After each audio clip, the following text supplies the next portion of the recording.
इतने इंजीनियरिंग थी उनकी कि जब हवा आती थी ना, ये समकोण के धार बनी हुई थी 90 डिग्री एंगल पे हवा आती तो ये सड़कें अपने आप साफ हो जाती थी, ये अपने आप ही साफ हो जाती थी।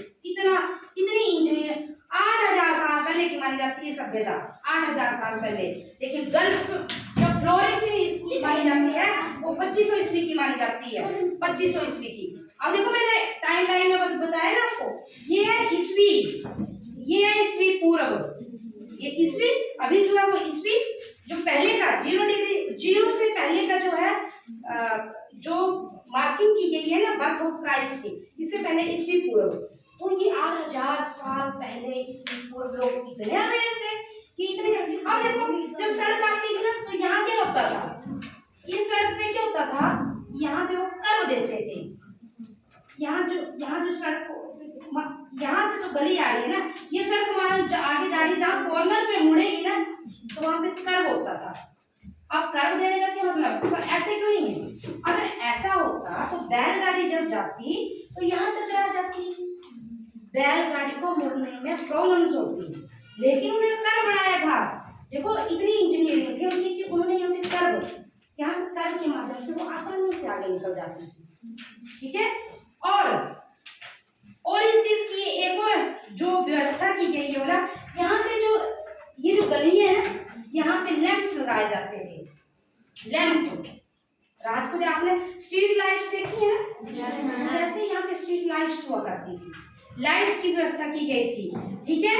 और वो घर बनाने के लिए पक्की ईंटों का इस्तेमाल करते थे।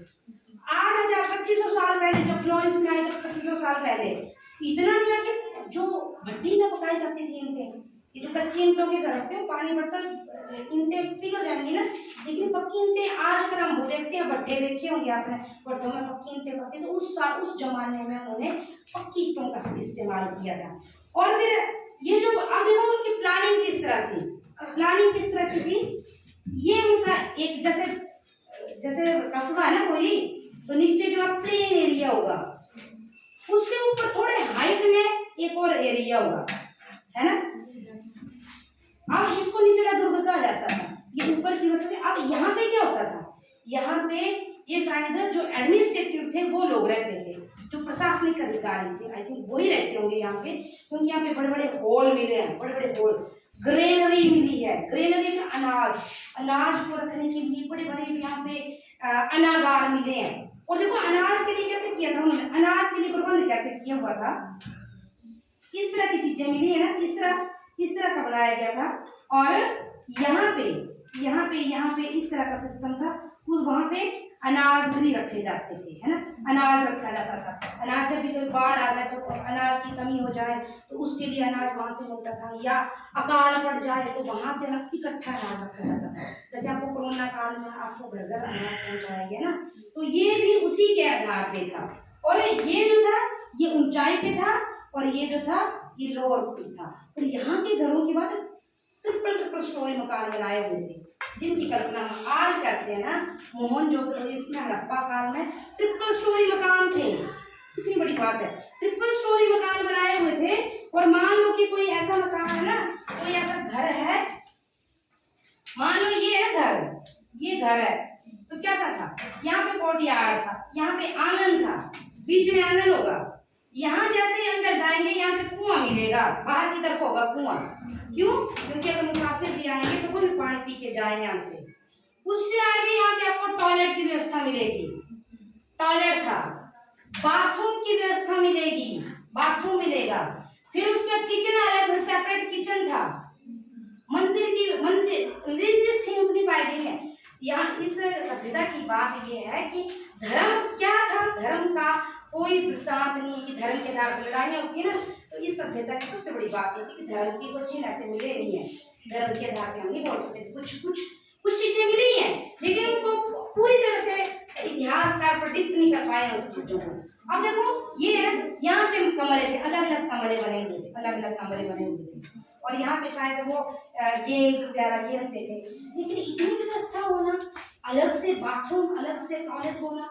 अब देखो ये घर है, यहाँ का जो पानी आएगा ना, तो इस तरह पानी की व्यवस्था, यहाँ से पानी आएगा, यहाँ पे मेन स्ट्रीट की नाली जा रही होगी, ये देखो इसमें इसमें दिखाया गया है पक्की नाली है। अब इस गली में मिलेगा वो पानी, इस घर का पानी इस नाली में आके मिलेगा, और इस नाली को पूरी तरह से ढका गया था, इस नाली को पूरी तरह से पक्की तरह से ढका गया था। और जैसे यहाँ पे मेन होल बनाया गया था, अब बीच में जैसे ये नाली है ना, बीच में मेन होल का मतलब है कि वहां पे कोई आदमी बीच में जा सकता था, नाली की सफाई हो सकती थी। इतनी ज्यादा इंजीनियरिंग, इतने ज्यादा दिमाग उन लोगों के पास, इतनी विकसित सभ्यता।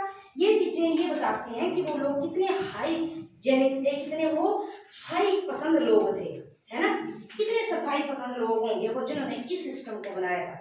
नालियों को प्रॉपर ढका जाता था, गंदगी न फैले, है ना। मेन होल बनाए जाते थे कि लोग कि कोई आदमी वहां से एंटर करे और फिर पूरी सफाई करके वहां से रखे, ठीक है। इसके अलावा ये देखो, अब अगला जो मोहनजोदड़ो की बात की गई थी ना, अगला जो था यहाँ पे मिला है ये स्नानागार मिला है, खोज की यहाँ पे स्नानागार मिला है। अब एंड स्विमिंग पूल, जो स्विमिंग पूल अगर आपने देखा होगा फिल्मों में देखा होगा स्विमिंग पूल, है ना, ऐसे स्विमिंग पूल मिला ये। यहाँ पे फ्रेश पानी भरा जाता था, साथ में कुआं होता था और कुएं से ताजा पानी इसमें डाला जाता था। और इसमें जो था ईंट और प्लास्टर लगाया जाता था, मतलब दो ईंटों को जब आपस में जोड़ते हैं, आजकल जो घर बनते हैं तो बीच में सीमेंट लगाया जाता है, उसमें ईंट और प्लास्टर लगाया जाता था। और इतना अच्छा, मतलब जहाँ पे क्या बोल सकते हैं उसको कि जहाँ से पानी जरा भी रिसेगा नहीं, पानी बाहर नहीं जा सकता है, यहाँ से पानी बाहर नहीं जा सकता, उसको भरा जाता था। जैसे कोई आपके यहाँ नोड़ होते हैं ना, नोड़ आपके यहाँ लोग इकट्ठे होते हैं, वहाँ मिलता नहाते हैं कि कुंभ का मेला होता है हरिद्वार में नहाते, वैसे यहाँ पे ओकेजनली लोग आते होंगे और इसमें नहाते थे। यहाँ पे रूम बने थे, चेंजिंग रूम, कि लोग यहाँ पे क्या करेंगे, चेंज कर सकते हैं, अपने ड्रेसेस चेंज कर सकते हैं, और यहाँ ये नहाने के लिए बनाया हुआ था, ठीक है।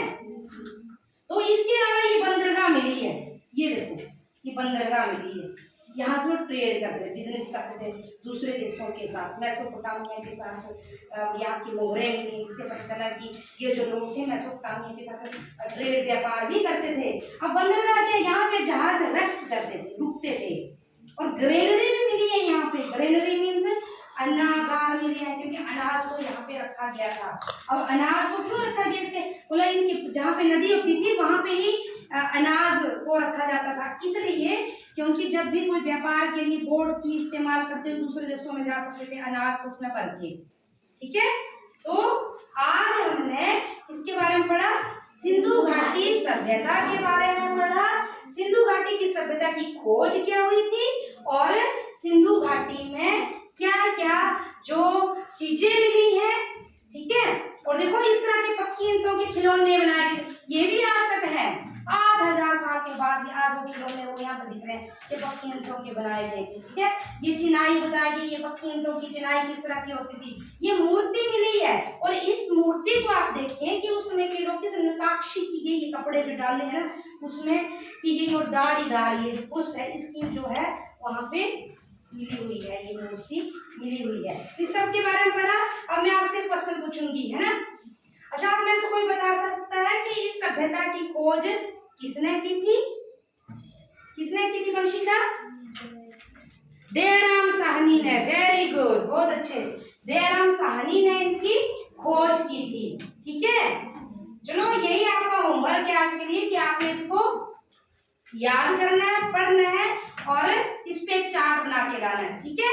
Okay, thank you.